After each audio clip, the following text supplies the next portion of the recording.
মানের সঙ্গে না থাকতে পারে। তাদের টার্গেট ছিল মাদ্রাসা কওমিয়ার উত্থান যেন না হয়। এই জন্যই তো তাদের মন্ত্রীরা ব্যঙ্গ করে বলতো এদেশে ব্যাঙ্গের ছাতার মতো কওমি মাদ্রাসা গজিয়েছে।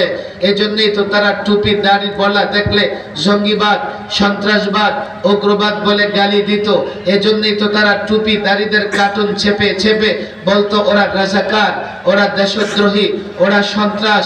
আমরা তাদের বিরুদ্ধে লড়াই করেছি, সংগ্রাম করেছি, সমাবেশ করেছি, হরতাল করেছি, অবরোধ করেছি, লং মার্চ করেছি। তখন একটা লড়াই ছিল। 16 বছর লড়াই শেষ করার পরে, এই অভ্যুত্থানের পরে, আগস্ট অভ্যুত্থানের পরে, জুলাই বিপ্লবের পরে নতুন একটা বাংলাদেশ আমরা দেখতে পাচ্ছি। হ্যাঁ, এই বাংলাদেশে আমরা সংস্কার করবার চেষ্টা করছি, দেশটাকে মেরামত করছি, দেশটাকে মেরামত করবার চেষ্টা করছি। যদিও আমরা ব্যর্থ, আমরা ততটা সফল নই। রাষ্ট্র মেরামত করবার জন্যে, রাষ্ট্রকে সংস্কার করবার জন্যে এই রাষ্ট্রের আনাচে কানাচে লুকিয়ে থাকা সমস্ত অনৈতিক কাজ, দুর্নীতি, অপরাজনীতি, জুলুম বন্ধ করবার জন্য রাষ্ট্রকে যেভাবে সংস্কার করার দরকার ছিল, মেরামত করবার দরকার ছিল, আমরা সেটা করতে পারিনি। এই জন্যই করতে পারিনি, আমরা ঠিক করতে পারি নাই। এই রাষ্ট্রকে কি করে মেরামত করব? একটা অভ্যুত্থান হয়েছে, একটা আন্দোলন হয়েছে, একটা বিপ্লব হয়েছে। রাষ্ট্র বিপ্লবের পরে কি করে মেরামত হবে? এই রাষ্ট্র কোন ফর্মুলায় মেরামত হবে, সংস্কার হবে, আমরা ঠিক করতে পারিনি। যার জন্য কি হয়েছে? অভ্যুত্থানের পরে বিতর্ক হচ্ছে রাষ্ট্র কোন ইজম দ্বারা মেরামত হবে, রাষ্ট্র কোন ফর্মুলা দ্বারা মেরামত হবে, রাষ্ট্র কোন ফর্মুলা দ্বারা সংস্কার হবে।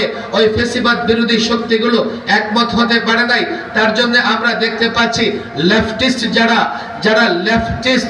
যারা লেফটিস্ট বামপন্থী, তারা বলে রাষ্ট্র মেরামত করতে হবে, সমাজতন্ত্র জিয়া। যারা রাইটিস্ট ডানপন্থী, তারা বলে নো, নেভার, এই রাষ্ট্র মেরামত করতে হবে আমেরিকার চিন্তা দ্বারা, এই রাষ্ট্র মেরামত করতে হবে ডেমোক্রেসি দ্বারা, এই রাষ্ট্র মেরামত করতে হবে ন্যাশনালিজম দ্বারা।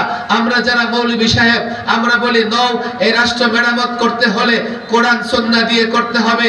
যে রাষ্ট্রের অধিকাংশ নাগরিক মুসলমান, যে রাষ্ট্রের 90% নাগরিক চায় তারা কোরআন সুন্নাহ অনুযায়ী জীবন যাপন করবে।